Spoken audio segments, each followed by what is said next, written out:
Les gangs armés continuent de terroriser la population en Haïti. 3 personnes, dont un couple de missionnaires américains, ont été tuées hier dans une nouvelle attaque.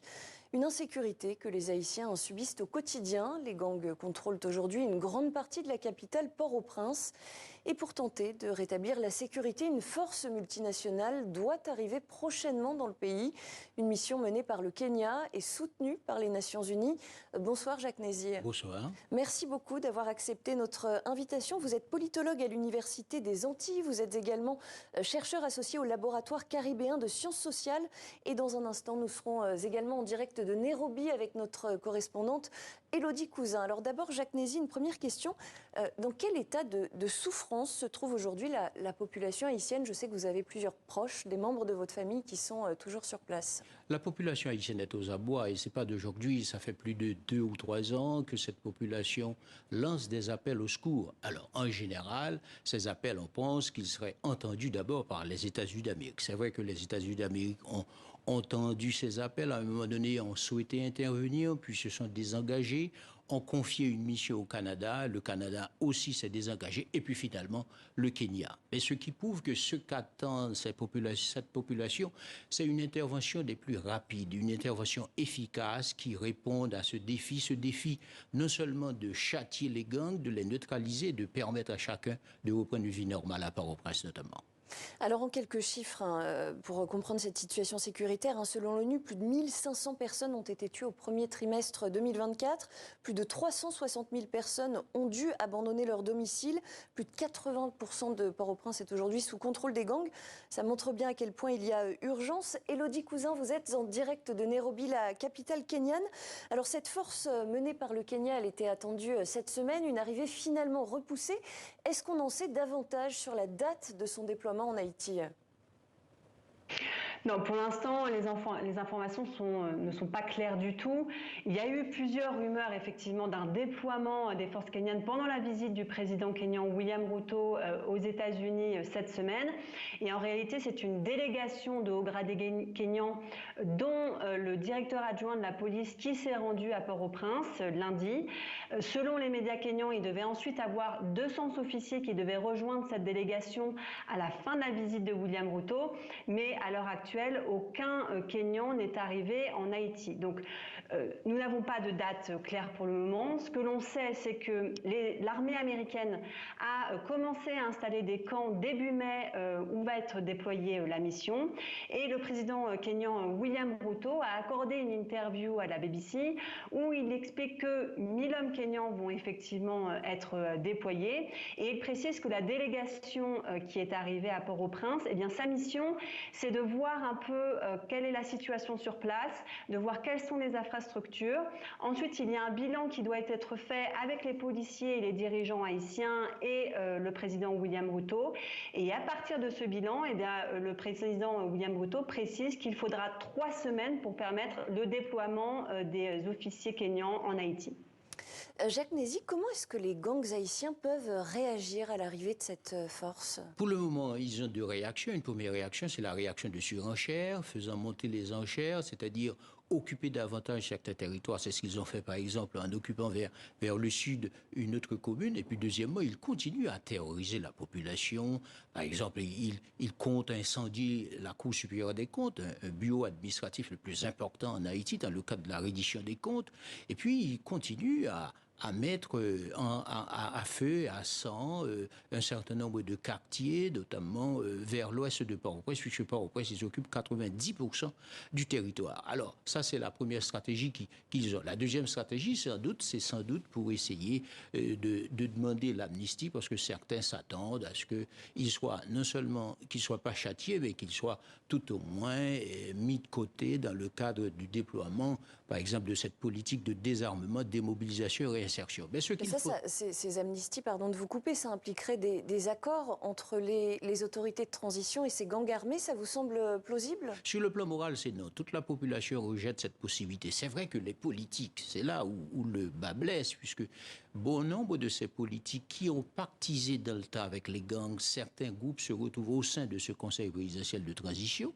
Et puis, deuxièmement, ils ont travailler avec ces gangs, les gangs pensent sans doute qu'ils vont être récompensés dans la mesure où ils vont être amnistiés. Mais la question d'amnistie, elle n'est pas du tout recevable au sein de la population, puisque c'est une population qui connaît la souffrance énorme, où comme vous l'avez dit dans les chiffres, bon nombre, des milliers de personnes vivent dans les camps, dans les conditions déshumanisantes. Des centaines de milliers même. Des centaines de milliers, sans aucune expression empathique du gouvernement. Parce qu'il faut le rappeler, le gouvernement Ariel Henry, certes, a démissionné, mais celui qui vient d'être installé, le Conseil présidentiel de transition, on va dire, pour le moment, n'a aucune emprise sur le réel, puisqu'il semble, à l'interne, il y a des luttes pour le pouvoir. Lutte pour le pouvoir, pourquoi? Parce que le Conseil présidentiel est l'incarnation des différents groupes politiques qui ont une responsabilité dans la crise actuelle et qui vont concourir aux prochaines élections. Donc, ils tentent aussi à avoir des nouvelles ressources pour participer aux prochaines élections. Et on va y revenir sur ce volet politique. Une question pour Élodie Cousin, qui est toujours en direct de Nairobi, au Kenya. Élodie, c'est vrai que la police kenyane est assez critiquée dans le pays. Plusieurs ONG l'ont accusée à plusieurs reprises de ne pas respecter les droits humains. Selon vous, ces policiers kenyans qui vont être déployés en Haïti, est-ce qu'ils seront capables de remplir leur mission sans bavure ? Bah oui, c'est vrai qu'au Kenya, les voix se multiplient contre le projet. L'image de la police qui est impliquée dans de nombreuses violences est très écornée. Beaucoup n'ont pas confiance en la police kenyane. Les exemples de bavures, de crimes extrajudiciaires sont effectivement très nombreux. Donc on a d'un côté le président William Ruto qui dit c'est très simple, le but de la mission est, je cite, de sécuriser le pays et de briser les gangs. Mais par quels moyens? Ça, c'est un petit peu moins clair. A priori, on a donc 200 officiers qui ont déjà commencé leur formation. Ils auraient pris des cours de français pour pouvoir échanger avec la population locale, parce que je le rappelle, au Kenya, les langues officielles, c'est le Kiswahili et l'anglais. Donc, rien que pour la communication, ça, c'est compliqué. Ensuite, des officiers américains se seraient également rendus au Kenya pour pouvoir former les policiers kenyans. Mais à part ces quelques informations, rien n'est très clair sur la manière dont ces policiers ont été formés. Ce qui est sûr, c'est que pour les organisations des droits de l'homme, envoyer des policiers kenyans qui, encore tout juste l'année dernière, ont été responsables de la mort de 35 Kenyans pour avoir participé à des manifestations contre la vie chère, eh bien c'est irresponsable. C'est irresponsable. Vous partagez cet avis, Jacques Nézy. Ça suscite des craintes chez vous, chez la population haïtienne, cette arrivée de soldats kenyans qui ne sont pas toujours, on l'a compris, irréprochables? Oui, selon les informations, la population haïtienne sait très bien que, en général, les policiers kenyans répondent de façon brutale aux agressions. Mais ce qu'ils attendent, c'est là où ce qu'attendent les Haïtiens, et c'est comme je dirais le problème chinois, que le chat soit noir ou blanc, l'essentiel c'est qu'il attrape des souris. Donc que ce soit des soldats kenyans, jamaïcains, béninois, c'est vrai, il y a une part d'africanité exprimée par l'arrivée des forces kenyanes, mais ce qu'attend la population, c'est de sortir de cette situation infernale, puisque la police nationale n'arrive pas à répondre à cette situation pour deux raisons. Soit une absence de volonté politique de la part des autorités en place, et également un problème de moyens. Et puis, troisième élément. L'ONU, ça faut quand même le souligner, estime qu'aujourd'hui la puissance de feu des gangs armés en Haïti est plus importante que celle de la police haïtienne. Vous pensez qu'un millier de soldats kenyans, ça va être suffisant? Ça ne va pas être suffisant. Même les forces locales auraient les moyens de répondre sans l'intervention des forces kenyanes. Sauf qu'il n'y a pas la volonté politique. Deuxièmement, il y a aussi des liens incestueux entre les gangs et la police nationale, parce qu'il ne faut pas l'oublier. Bon nombre d'agents des liens incestueux, ça veut dire des problèmes de corruption. Oui, il y a beaucoup d'agents de la police nationale sont aussi membres des gangs, puisqu'ils gagnent énormément d'argent, de ressources, en étant des policiers ripoux. Ça veut dire, et deuxième difficulté, c'est que la police nationale, à un moment donné, vit sous embargo imposé par les Américains qui ne voulaient pas que Haïti achète d'armes puissantes pour les policiers haïtiens. Donc il y a le problème politique, il y a l'insuffisance de moyens, et puis il y a aussi les liens entre les gangs et la police nationale. Et puis, troisième élément, c'est qu'il y a une force armée balbutiante qu'on aurait pu armée, c'est-à-dire dotée des moyens les plus importants, sauf que les Américains n'ont jamais souhaité qu'il y ait une nouvelle armée en Haïti, compte tenu de l'instabilité à laquelle a participé l'armée durant le 19e, le 20e siècle. Pour quelles raisons, à votre avis, les Américains n'ont jamais souhaité cette nouvelle armée? Je pense que c'est pour pouvoir contrôler davantage le territoire haïtien, parce que les Américains interviennent quand ils veulent aujourd'hui, ils contrôlent tout l'espace aérien, terrestre, maritime,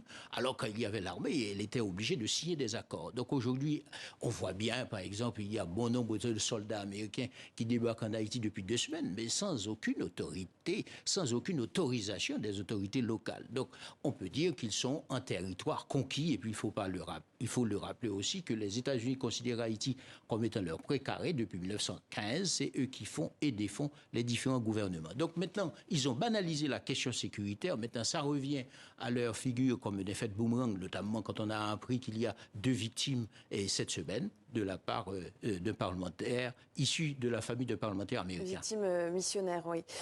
Jacques Nézy, sur le front politique, un conseil présidentiel de transition a été mis en place. Pourquoi est-ce qu'il n'y a toujours pas de Premier ministre et de gouvernement intérimaire? Oui, on va dire que c'est un attelage assez difficile, fragile, auquel on a abouti avec la mise en place de ce conseil présidentiel de transition. Comme je l'ai dit tout à l'heure, ce sont eux qui sont responsables de la crise. Voilà, encore, ce sont eux qui sont partie prenante à la définition des solutions à la crise. Donc, ce qui pose un premier problème. Deuxième problème, c'est que ce sont des acteurs politiques qui n'ont jamais eu aucun souci du bien commun, du bien-être de la population et de la défense de l'intérêt général. Ce qui les intéresse, c'est l'accumulation des richesses le plus rapidement possible, en totale impunité, et la population continue à vivre dans la misère. Donc, deuxième, c'est que la politique aussi, c'est une activité lucrative qui rapporte énormément. Donc, tout le monde veut être Premier ministre, tout le monde veut être ministre.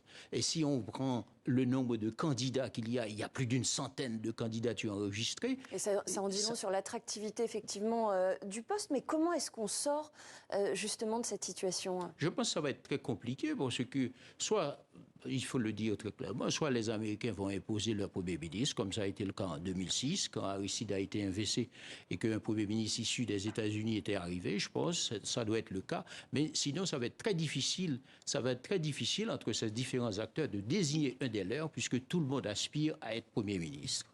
Une dernière question pour vous, Jacques Nézy. Des voix se sont récemment élevées lors d'un forum de l'ONU à Genève au sujet de la dette coloniale d'Haïti à la France. Et ces voix, elles demandent à la France de rembourser les milliards versés par Haïti pour obtenir cette indépendance. Est-ce que, selon vous, cette dette, elle explique en partie aujourd'hui la situation économique d'Haïti? Oui, cette dette explique le retard d'Haïti puisqu'elle a obéré le développement d'Haïti. Tout de suite après l'indépendance, Haïti a dû payer 120 millions de francs or au roi Charles X pour indemniser les propriétaires de colons d'esclaves, donc ce qui a complètement mis en parenthèse le développement d'Haïti. Et puis deuxième élément, c'est que la France l'a jamais reconnu, n'a jamais voulu reconnaître finalement cette souillure. Mais je pense Aristide a tenté en 2004 de demander le versement de cette somme. Il a été évincé.